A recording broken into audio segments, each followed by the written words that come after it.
Welcome to another news. I'm Jeff Brady. Today we follow up on the clown archetype.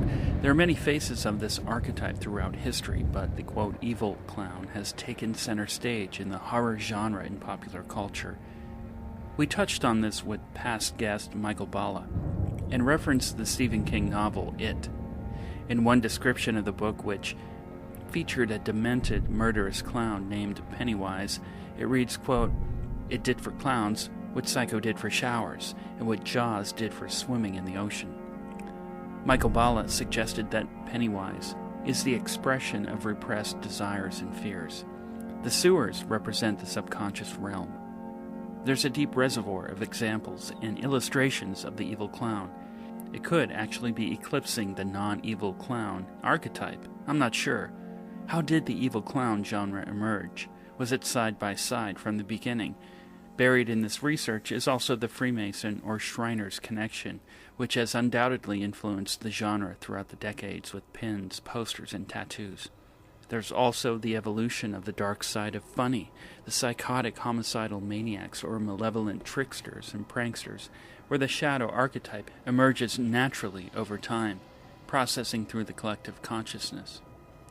The clown's appearance is devilish, with a chalk-white face, bright-colored hair, and a ghoulish large mouth. The scene is often set with slightly out-of-tune carnival music. A late storm rumbles through the area, and now the deserted circus tents are silhouetted on the outskirts of a small New England town. As the wind picks up, you hear the cackling of the evil clown in the distance. Carl Jung was a Swiss psychotherapist and psychiatrist, and the founder of analytical psychology.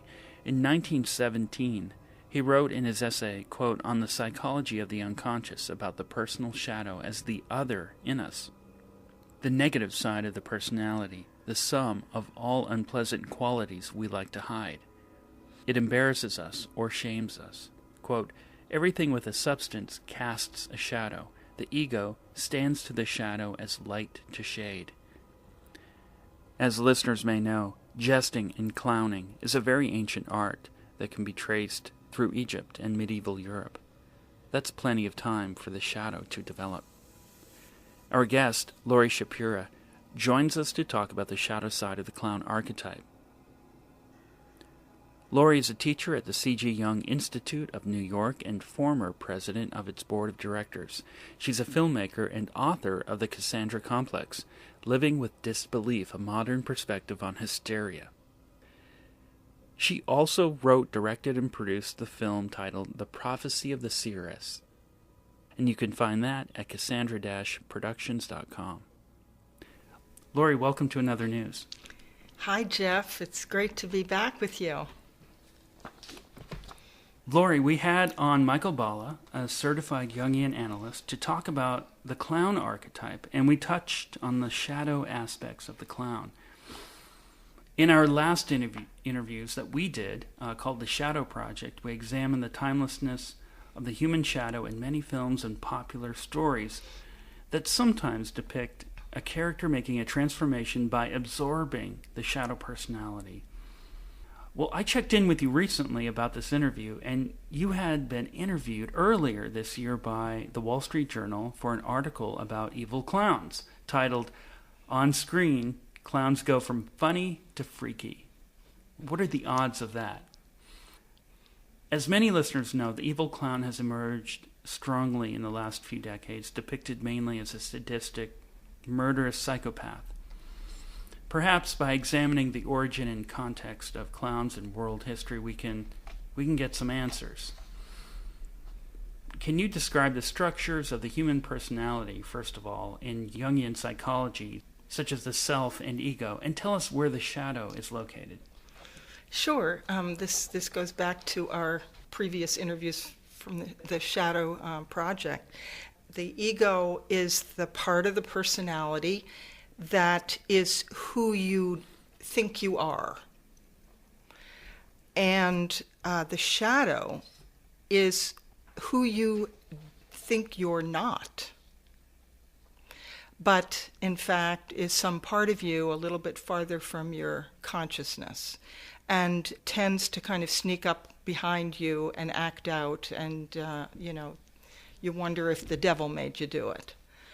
It is part of the personality, and important that we know what our shadow is, that each of us knows who that is in ourselves. The self is sort of what's called the supraordinate personality. It's the sum of all the parts of the personality, and kind of runs the show, even if our measly egos don't understand that. And specifically, I mean, we talked the last time about different forms, ways that the shadow can manifest itself. And here we're talking about the shadow of the clown. If the shadow usually represents the dark aspect or underbelly, the side that is not so obvious, then if we look at clowns, on the face of it, clowns are supposed to make us laugh. They wear silly clothes and do zany, ridiculous things. And traditionally, their playful antics are supposed to give us some comic relief at the circus, in between other acts where the tension is high, like the flying trapeze or the lion tamer. But in fact, many people suffer from what is called coulrophobia, or a fear of clowns. So what is it that makes clowns scary? It's complicated. First of all, even their clothes, their makeup and behavior are funny, but it's all very exaggerated and fake, especially the big red smile. When you look past the makeup, the person acting the clown isn't smiling at all. You wonder what's underneath that mask. There's a hint of something tragic, crazy, even sinister there. A clown face often has little tears on his cheeks. He has wild hair or big scary teeth. In a research survey conducted by the University of Sheffield in the UK in 2008, researchers concluded that clowns are actually disliked by children, who often find them to be, quote, frightening and unknowable. There's speculation that this demonization of the clown is recent, during the last 30 years or so. From the 1950s through the 70s, it was popular for children to have a clown as entertainment at birthday parties. In the 1980s, that custom was pretty much stopped dead in its tracks after a fellow named John Wayne Gacy was arrested for sexually assaulting and murdering 33 young men in and around the Chicago area.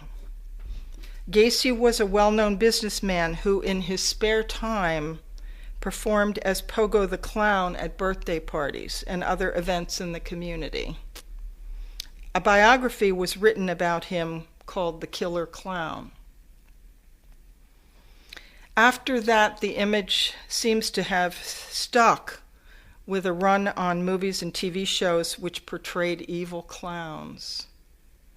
In 1982, the movie Poltergeist showed a spooky clown doll that tries to pull the child under the bed and foreshadows the dreadful events that are about to happen. In 1988, a movie came out called Killer Clowns from Outer Space. I have to say, I did not see it. It's on my list. Okay. It was apparently a big hit. In 1990, in the movie that you referred to, called It, based on the Stephen King novel, portrayed a terrifying clown called Pennywise who kills the children in a small New England town.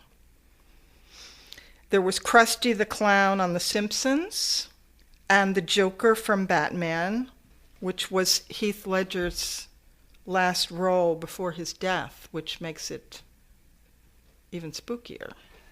Yeah, there's something going on, even with the actors that are chosen to play the Joker for the Batman series.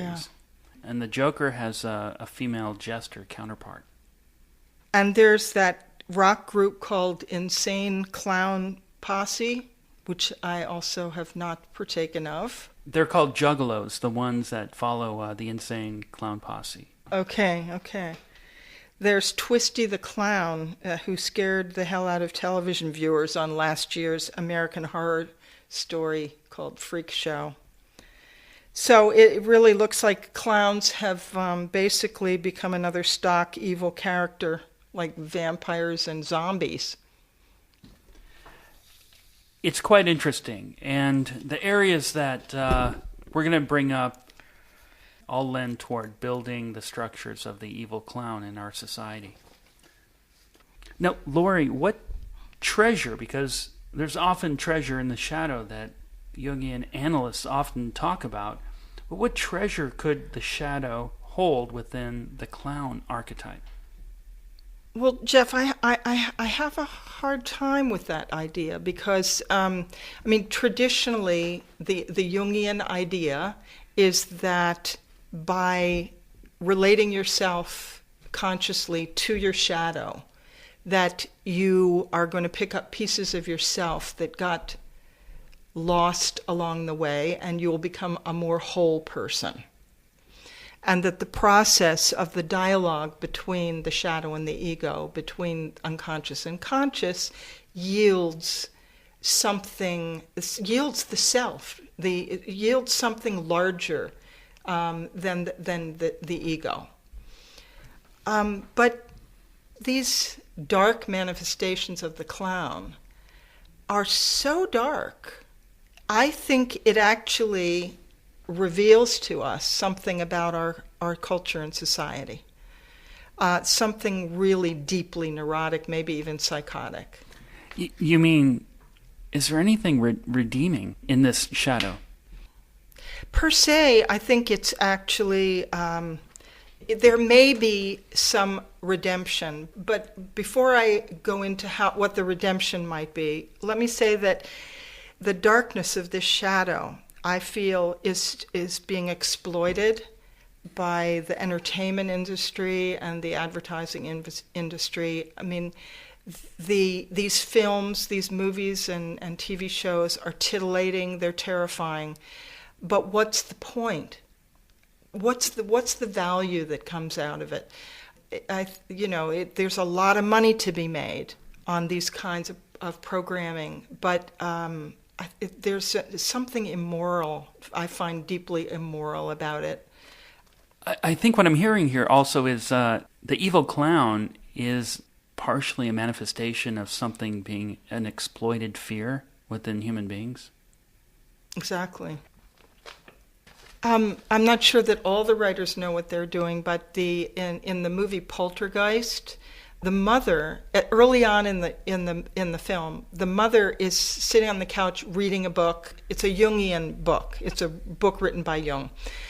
I actually don't remember. I think it was Man and His Symbols, might have been his autobiography, Memories, Dreams, and Reflections. But I believe it was Man and His Symbols. And it's not an accident that they're doing a close-up on the title of this book. Obviously, the filmmakers are trying to tell us something. They're telling us that there's depth here. There's something more than just a good, scary story, that there's some kind of psychological meaning going on here. So it's not something random. Sometimes filmmakers know what they're writing about. They understand the psychology and the archetypal meaning. Sometimes they don't. Sometimes they're just writing what comes out of their gut. But it's in the zeitgeist anyway. It's still coming from a place of knowledge, even if it's unconscious knowledge. So wherever the evil clown had started, maybe on accident or not, it certainly was picked up by other directors and writers and placed into center stage of these feature films in the horror genre mainly. These writers know the impact this archetype will have on the human psyche It's to the point where, yes, there's a phobia, but it carries into the adulthood of some of those children. It's interesting, the specific energy flowing through the vessel of the clown archetype has taken form throughout centuries. I think that adds to the creepiness when we see the shadow of this archetype, that it's so old. Why are clowns associated with evil and with the supernatural? Well, even though the evil clown has gone to the extreme in the last 40 years, the clown has always been on the borderline of weirdness throughout history, cross-culturally. There's documented evidence of the existence of clowns from, you mentioned earlier, from dynastic Egypt, ancient China, Persia, India, Greece, Rome, and among Native Americans. The function of the clown is to hold a mirror up to the social order, to make us see ourselves and even laugh at ourselves. Archetypally, the clown is related to the jester, the fool, or the trickster who disrupts the status quo. He turns the known world upside down. He counters the innately conservative nature of human beings and, in the best scenario, opens us up to change and growth. Well-known trickster figures are Hermes in ancient Greece, Loki in Norse mythology, and Coyote in Aboriginal North America. They're famous for playing tricks, making mischief, and being deceivers, as well as magical shapeshifters. They defy boundaries. Hermes wears winged sandals so he can move swiftly between the world of men and the world of the gods. His Roman counterpart, Mercury, gave his name to that curious but toxic element which is both liquid and solid, and also to the alchemical tincture that is the crucial ingredient for the transformation of lead into gold. It is his ambivalent, ambiguous nature that exemplifies the trickster. He has a big shadow. In medieval Europe, the court jester was the only one who could openly mock and criticize the king, mostly because he did it with humor and wit. Even if in good fun and with the intention to entertain, he brings out uncomfortable truths about ourselves. He treads on what is taboo in polite, conventional society. He borders on bad taste. He can embarrass, shock, humiliate. Therefore, he is dangerous, subversive. He's a revolutionary.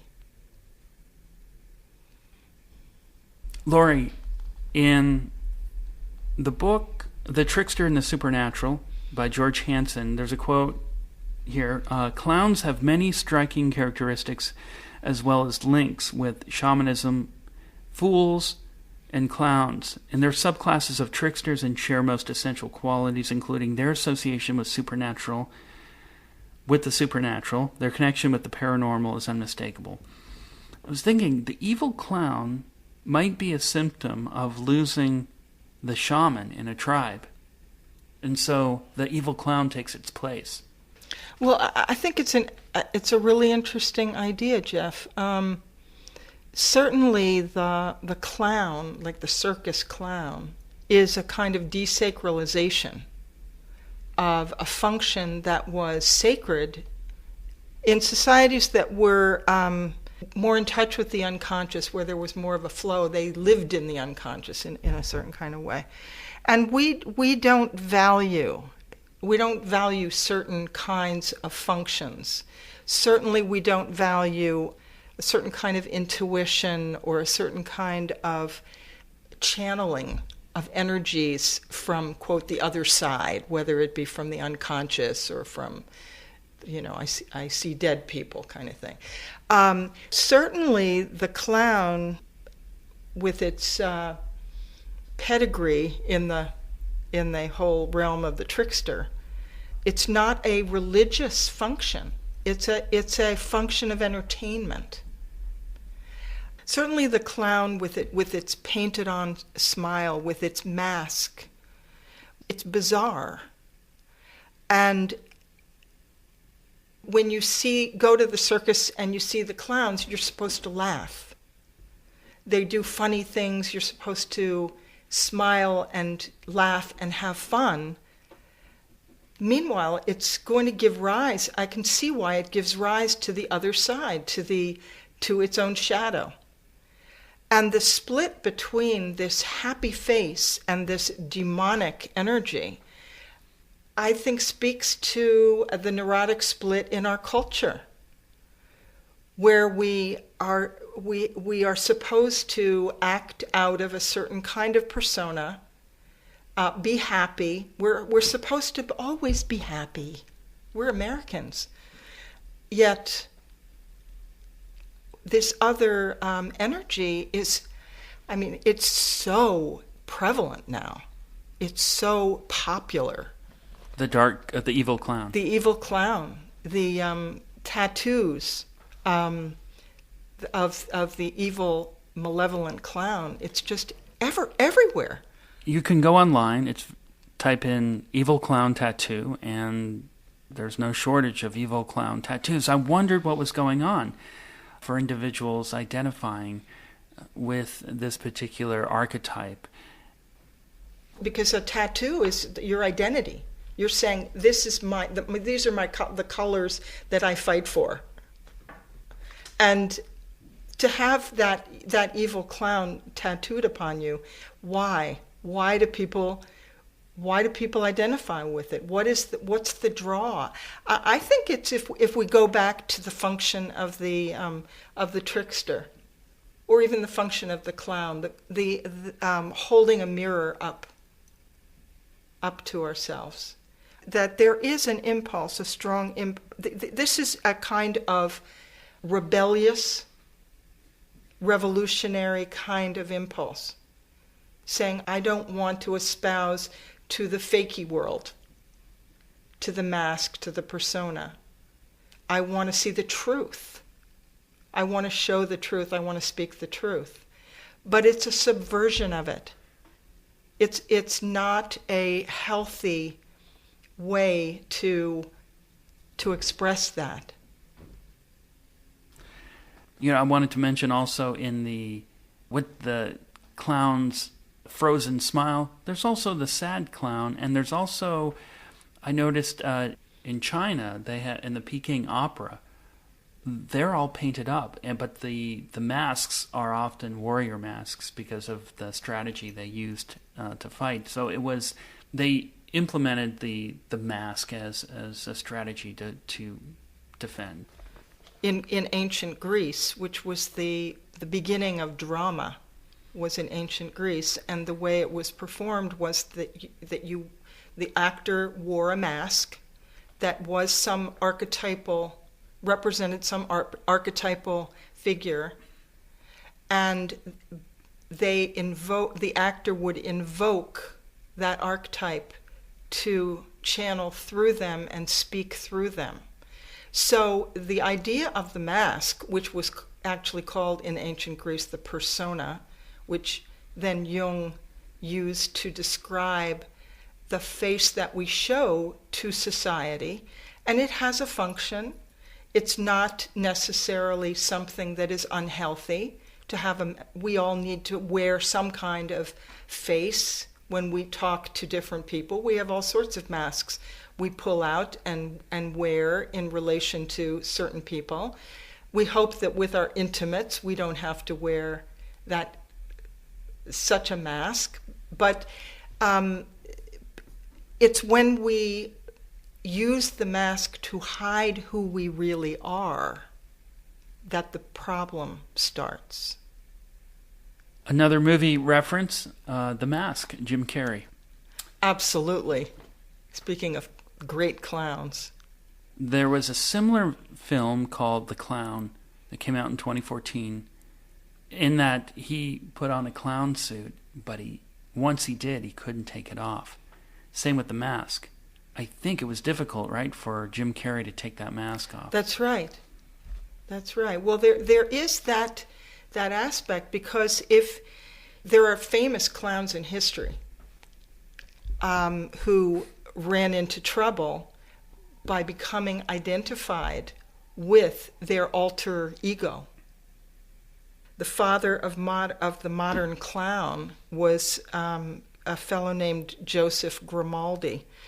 In the 1800s, he developed the character of the clown in a slapstick pantomime called Harlequinade, which was based on the characters from the Commedia dell'arte in Renaissance Italy. Grimaldi's clown was actually an antagonist. He was a villainous agent of chaos trying to separate the lovers Harlequin and Columbine.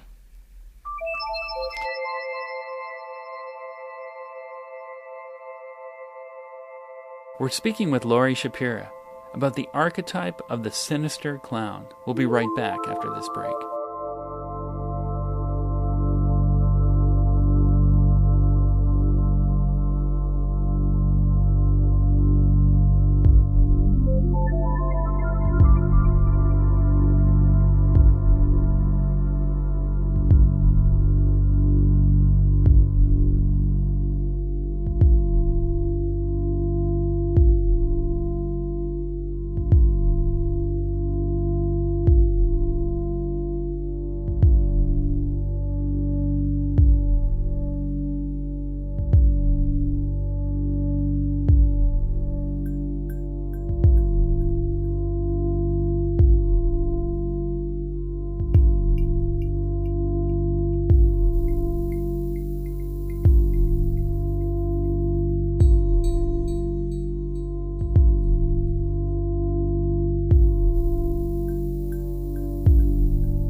If you've just tuned in, we're speaking with Laurie Schapira about the archetype of the sinister clown.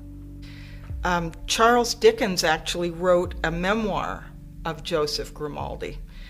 And in his Pickwick Papers, he had the character of a drunken clown.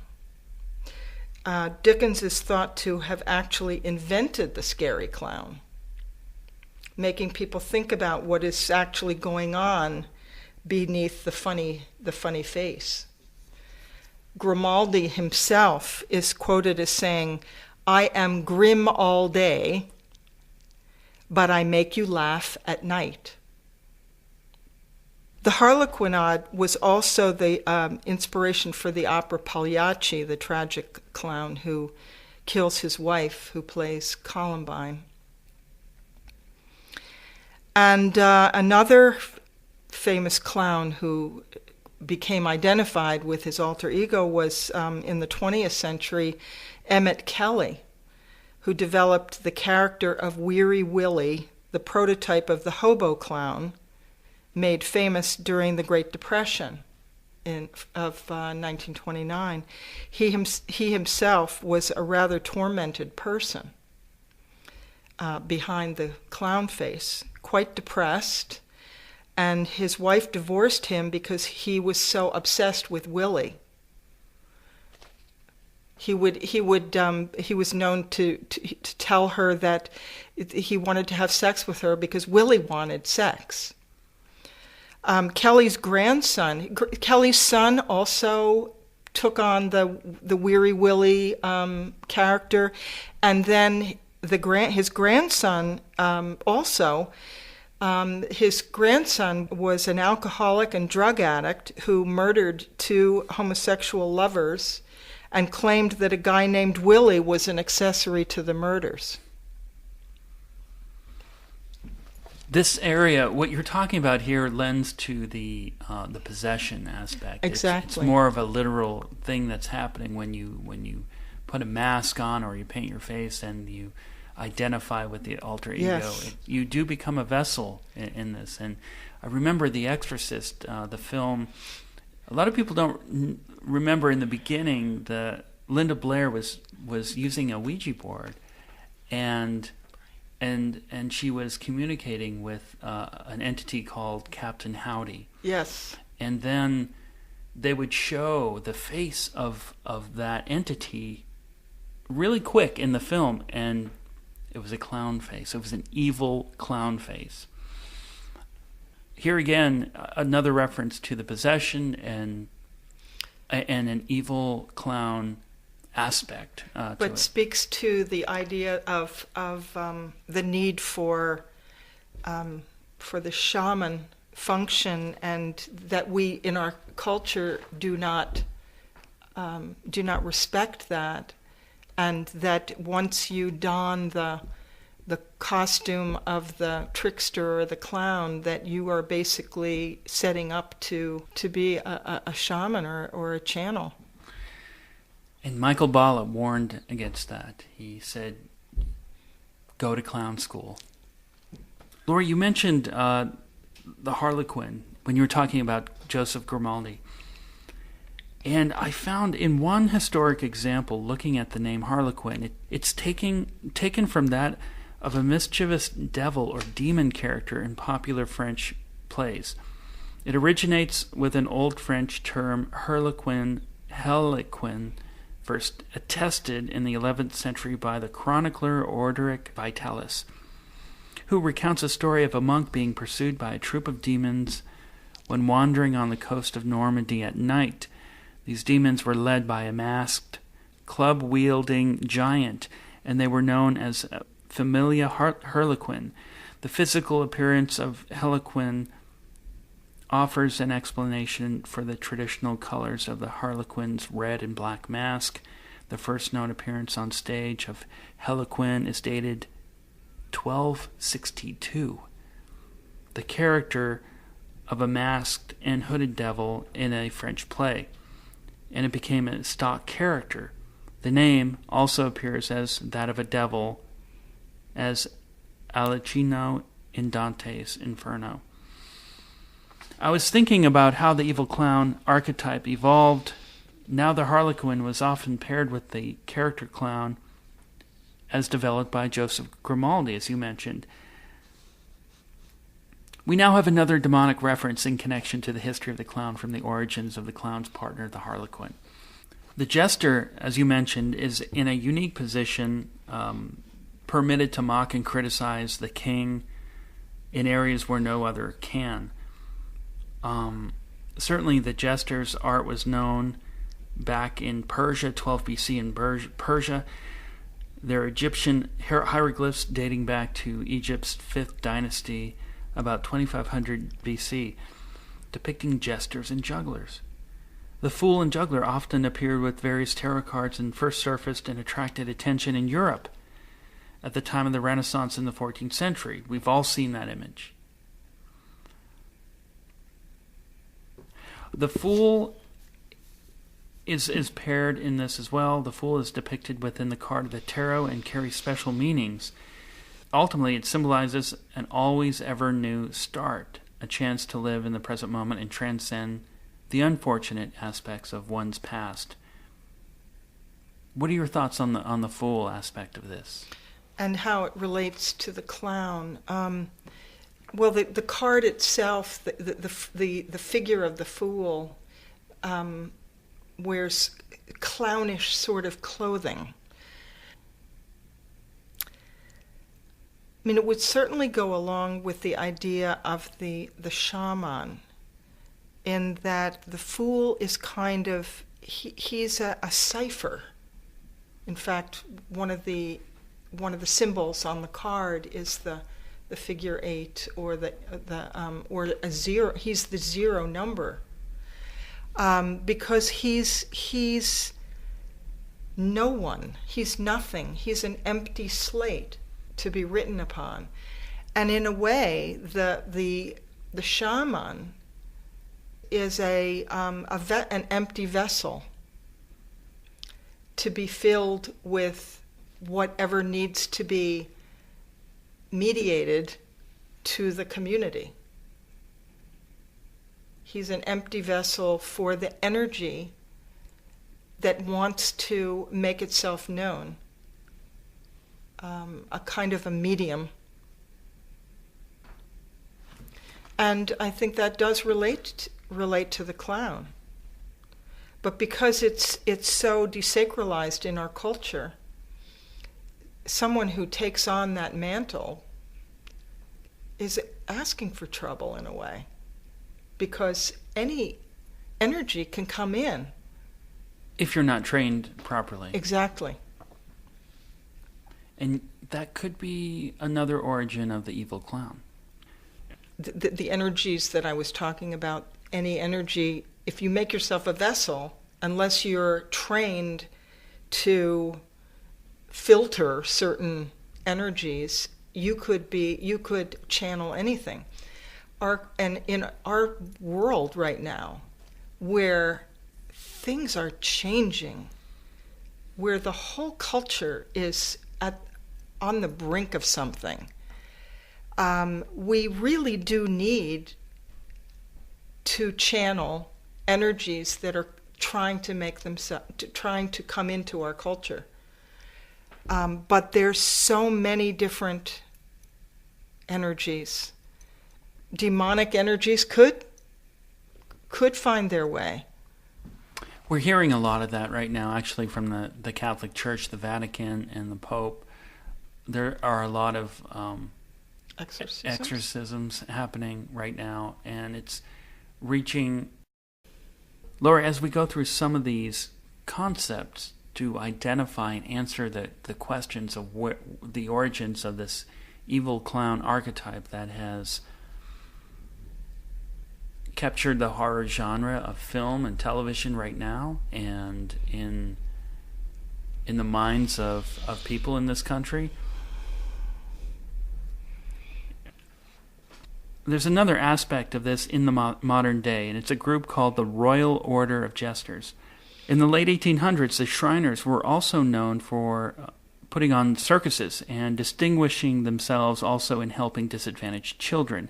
And part of the creed of the Royal Order of Jesters is wit and humor without malice, playfulness without destruction, hilarity without vulgarity. The motto, mirth is king. Another reference is the Roman god Momus, the god of satire, of writer and poets. But not to distract from the shadow archetype of the clown or confuse jesters and clowns, because they're not the same. A jester, a court jester, or fool was historically an entertainer who during the medieval and Renaissance eras was a member of the household of a nobleman, not necessarily a king all the time, and employed to entertain the nobleman and his guests. And a jester was also a performer who entertained common folk at fairs and markets. The modern-day group called the Royal Order of Jesters was known to be a fun degree without serious intent. They were called a subdivision of Shriners, who live only for the next prank. Well, a prostitution ring was exposed in a federal case where jesters were serviced across the country at hotel conferences by so-called jester girls with massive security. One of the jester girls testified that many of the jesters are well-to-do businessmen and aldermen. A former member of the Royal Order of Jesters wrote a public letter describing oral sex competitions between brothers that were considered to be fun activities and build strong brotherhood bond amid the members of the Royal Order of Jesters. Well, there are members of this group that dress up as clowns during fundraising events and to help disadvantaged children. So, not all of them, but there's something here in terms of the dark side of the clown that has emerged. What are your thoughts on that?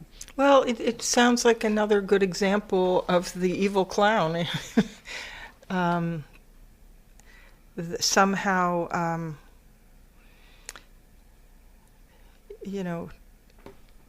dressing up like a clown with good intentions, the next thing you know, there are all sorts of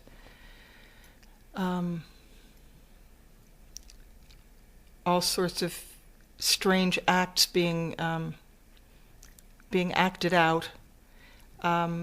Somehow, in a secret society. and reaching some level of, some echelon of degree, as they call it, allows people to act out whatever they wish. And some of these stories really describe very, very evil and immoral behavior.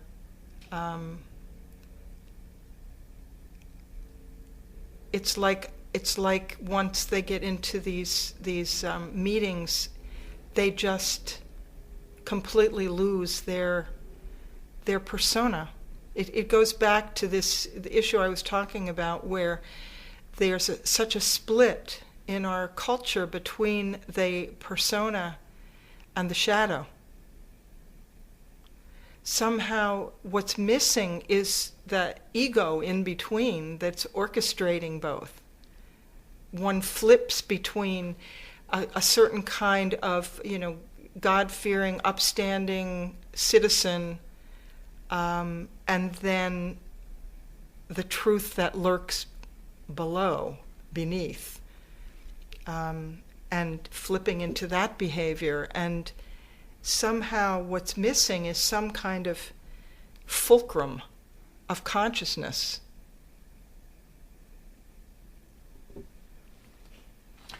And it seems that the clown costume is the catalyst. Yeah. Somehow that mask,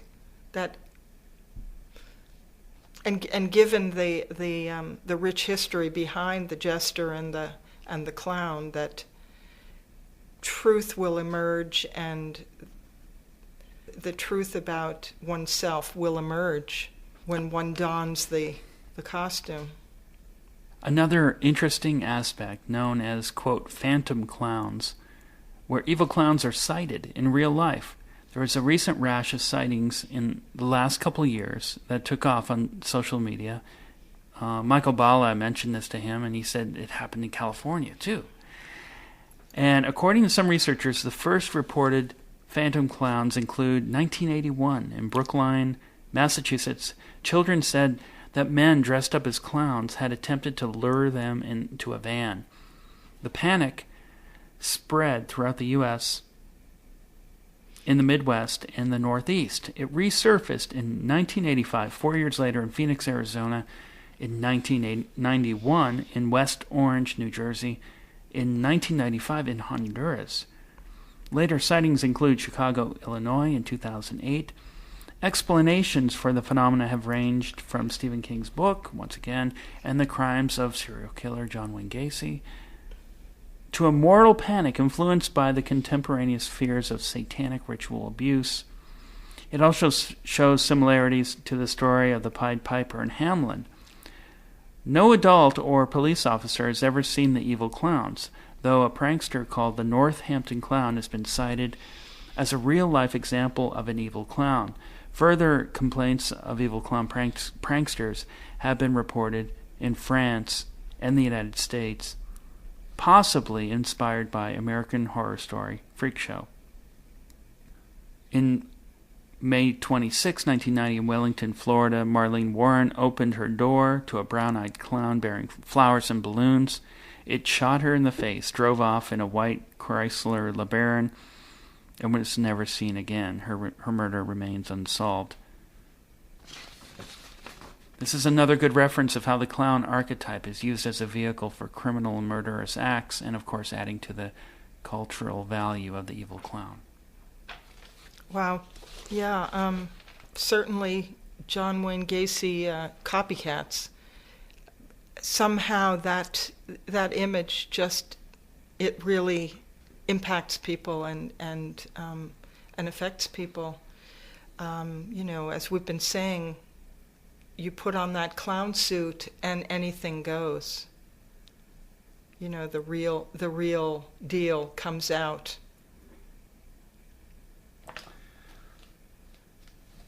A few notable mentions of films include, you mentioned a number of them, but I was going to say Clockwork Orange. Absolutely. You mentioned the Joker. Okay. Shakes the Clown. Harley Quinn, whose name is a play on the name Harlequin character that's the Joker's accomplice. Okay. Poltergeist, you mentioned. Sweet Tooth from the Twisted Metal Band.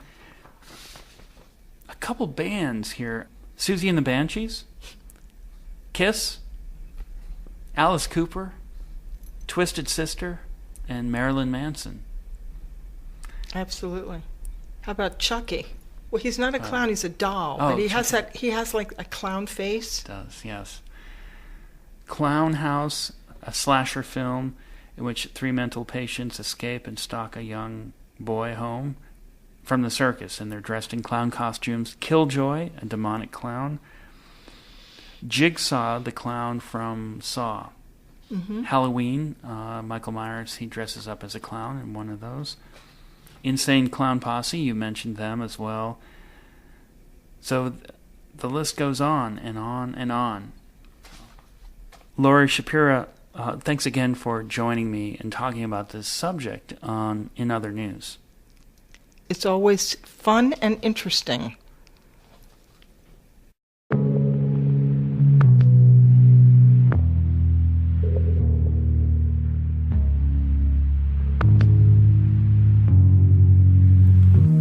Laurie Schapira, a teacher at the C.G. Jung Institute of New York and the former president of its board of directors. She's the filmmaker and author of the Cassandra Complex, Living with Disbelief, a Modern Perspective on Hysteria. In reading and researching for this particular show on evil clowns, I found another article, a bit too late, but I have to mention it because this individual touched on a lot of the same bizarre strangeness within the evil clown archetype. And it's Clyde Lewis, the radio host of the show Ground Zero. And in October of 2011, he wrote an article, Clyde Lewis. I want to go through some of important points here. He does mention the Batman series, but he references specifically the television show, which I thought was interesting. While living in the new American century, I'm beginning to understand how a joker can be accepted as a god or a hero. Neo-fascists and criminal celebrities are raised up for our worship and follow suit with some sort of sick and twisted idolatry and pop communion. The majority have not been schooled in the mythologies and symbolism that affect us in some devious way. I have learned through esoteric philosophy that the trickster has the ability to disguise himself and lead people into a trap. The trickster and the culture hero are often combined in ancient cultures. It was Carl Jung that gave a very interesting view of the clown turned carnival barker who collected young, impressionable souls for food sources. The word carnival itself is taken from the Latin carnis, meaning flesh, and lavar, meaning remove, as in being skinned or shed of meat. According to Jung, the trickster loves to play malicious pranks on people. His home is the carnival, and he manages to achieve, through flash and showmanship, what most people can do with their intelligence. He has the personality that appears to be gentle and childlike, and yet on the inside the trickster is dark, conflicted, and threatening. The clown is a very ancient symbol of the shapeshifter whose expression bends and molds of a visage of death. I always wondered why people feared clowns, and as I grew older, I was able to figure out that not all clowns are evil. However, there are clown faces that represent the death mask, and it is those faces that I would like to comment on.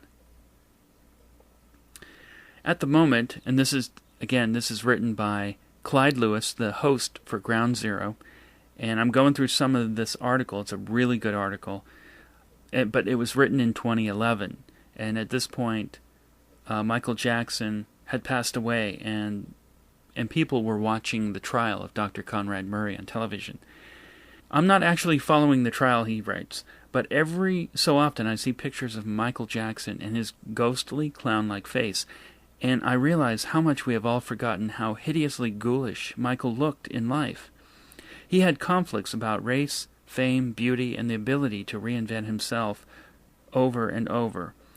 Jackson played the role of a shapeshifter. In his videos, Thriller and Ghosts, he held the public spellbound because, as he exclaimed in the video, quote, he wasn't like other guys. He may have been schizophrenic, or he may have been transgendered. Although Jackson tried to separate himself from the occult, he most definitely exposed himself to dark arts. In the early 1980s, Jackson began to transform into something quite stranger than a werewolf. Jackson began to delve into the occult. His videos were given disclaimers, but that didn't stop Jackson from associating with the likes of Uri Geller. Geller, of course, was a CIA and NSA psychic asset. Geller was a remote viewer, one of the chosen ones who was capable of stopping the heart of an enemy with a thought. It was during this time that Jackson's looks began to change drastically. He mentions the same musicians here. He mentions Marilyn Manson, Insane Clown Posse, Kiss, and he mentions Captain Howdy from The Exorcist. Why should you fear a clown? It is simple, really. The clown represents death, shape-shifting, the deceiver or trickster. The image of the trickster is a powerful one, and anything associated with it. Any triggering mechanism or meme could spark a backlash or ethereal blowback. The result is chaos. Chaos has no regard for race, creed, color, or morality. This article is really good. It's by Clyde Lewis. It's called Evil Clown Evil, and it was written in 2011. Clyde Lewis is the host, the radio host for the radio show Ground Zero. After her death from an accidental overdose, Fox News commentator Greta Van Susteren released a video showing Anna Nicole Smith, 8 months pregnant, her face painted like a clown and clearly stoned out of her mind. She talks to a doll in a baby carriage as if it's real. The video was shot by her boyfriend Howard Stern. He asked her in the video if she's on mushrooms, and then says that the video he is making will be worth a lot of money. I want to add in that Lady Gaga had painted her face up like a clown in the music video Applause. In some theories, from a religious perspective of Christians, say it's apocalyptic. She's the manifestation of the little horn in the book of Revelation. And this one I completely missed. It was Brandon Lee, the star of the film The Crow, was in full corpse paint when he was accidentally shot in the abdomen while shooting a scene. He died on the way to the hospital. The Crow is called the Clown of Birds. On a bus ride in Canada, a horrible event took place. Vince Wagon Lee of Edmonton, Alberta, calmly attacked his seatmate Tim McLean without provocation. He stabbed him several times and then cut the victim's head off. He marched around the bus with the severed head, eating pieces of flesh from the body. In the recording of the police radio transmissions, officers refer to the attacker as Badger. They said he was armed with a knife and scissors and was defiling the body. The use of the term badger is coincidental when you consider that certain animals represent the joker or trickster. The Native Americans would call the trickster coyote. In Europe, he is known as the sly fox. In Asia, the animal that represents the joker is the badger. Vince Wagon Lee was Asian, and he claimed that he was now condemned to walk through the aisle of the bus like a trickster after his death. Consider again the Joker's death card and how it shows a clown holding a severed head, the beheading of the boy at the Six Flags Batman ride, and the word slaughter is the best medicine on the side of a truck that advertises carnival rides. The beheaded victim on the bus, Tim McLean, worked as a carny and was coming back from a carnival when he was attacked. In a strange coincidence, McLean was a juggalo or a fan of the hip-hop group the Insane Clown Posse. He called himself Joka Wild on his social network. He would often wear cannibal clown makeup at the carnival consisting of black and white corpse paint. Tattooed on his back was a huge Joker tattoo. I wanted to add on these excerpts from Clyde Lewis's article, Evil Clown Evil, that was published in 2011. That's going to do it for In Other News. I'm Jeff Brady. Visit inothernewsradio.com for more information about the guests and links. And a big thank you to Gino Minari in Las Vegas, KIYO 107.1 FM in Las Vegas, Nevada. They have just started to air In Other News, broadcasting